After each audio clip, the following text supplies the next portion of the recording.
What's up, guys? So I'm giving you basically an update for what I've done and what's happened since the last video. Full disclaimer, my bad about not recording because I had some friends over here and we basically was tackling this car transmission out, but basically everything is ready to come out. All I got to do is some final hookups, which I'll show you right now. Excuse for my voice. I don't know what's up with it. It's just going in and out. But anyway, though, so I got this engine hoist holder thing to hold up the motor as I get ready to take out the transmission because I'm dropping the subframe out.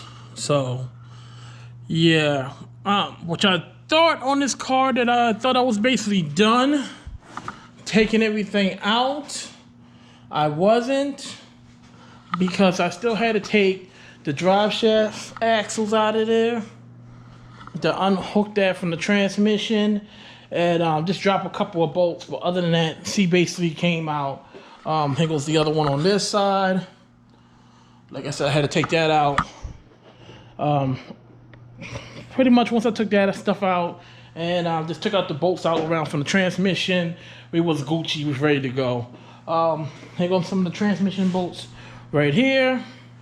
So yay, they should be all out. All I gotta do now is just bolt this chain up to this other part of this engine, which I gotta find another hooking spot, and we should be good to go.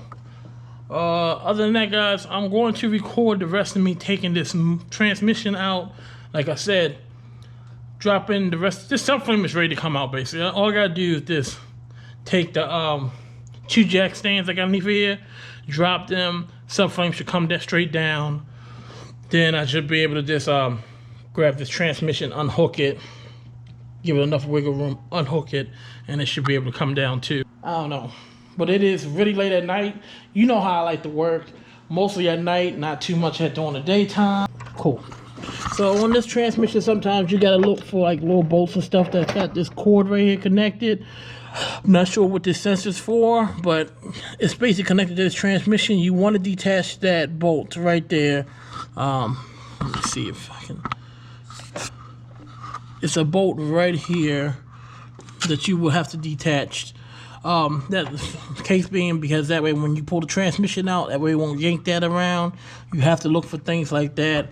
I believe this top transmission bracket might get caught up when I go to pull it, but hopefully if I pull it away, it pulls everything away. I'm also realizing over here that it's got some more like hard lines and stuff, and it's like a bolt holding that on, so I want to detach that too as I'm here, so that way I won't snap that hard line. Just things like that you gotta look for, and you gotta see before you even pull out your transmission or dropping your K-frame or your Honda. Because if not, you end up replacing the things down the road, and you do not want to do that, and it's going to cost you more money in the long run.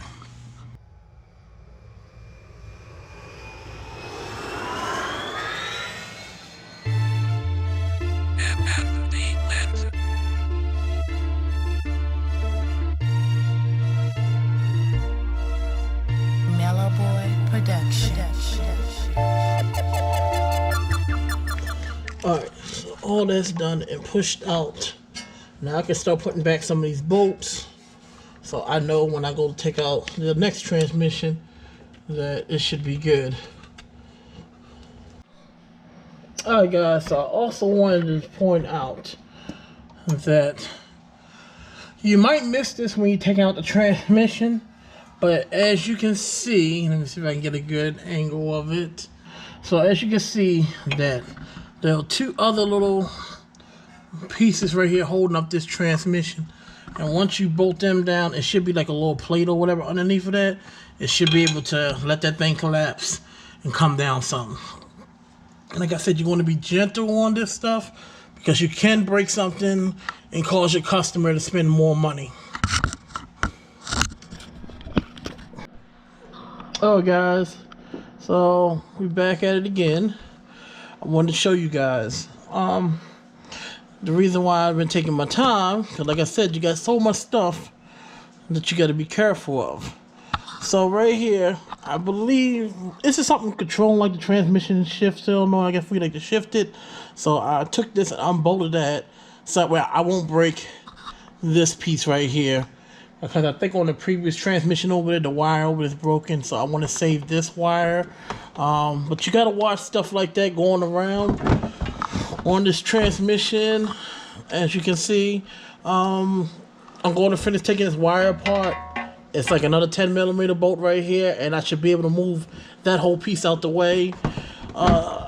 Pretty much this transmission is hanging down enough for me to go ahead and pry it out the way, but I got to get this metal line right here out the way.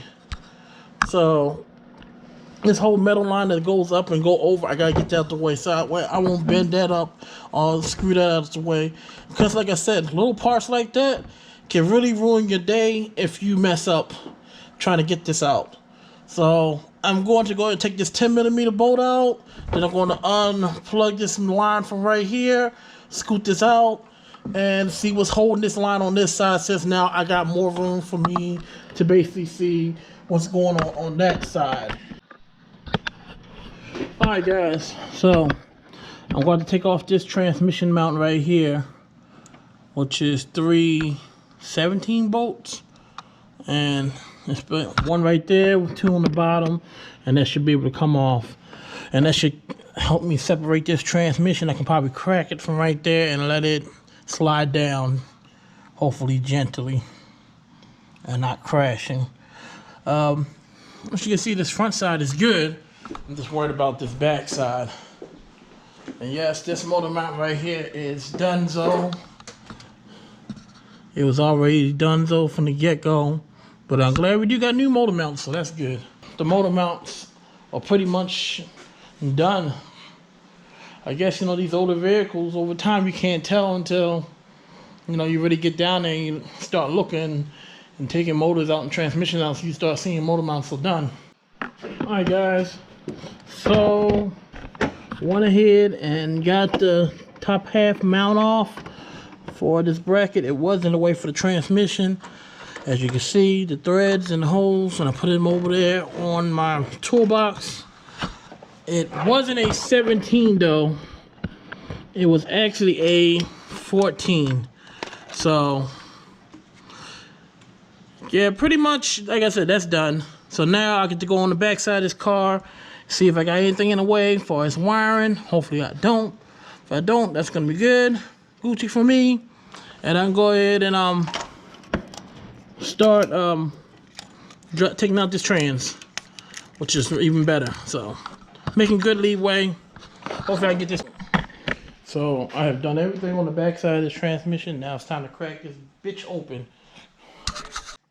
Yes, so after so many hours, finally got this transmission out.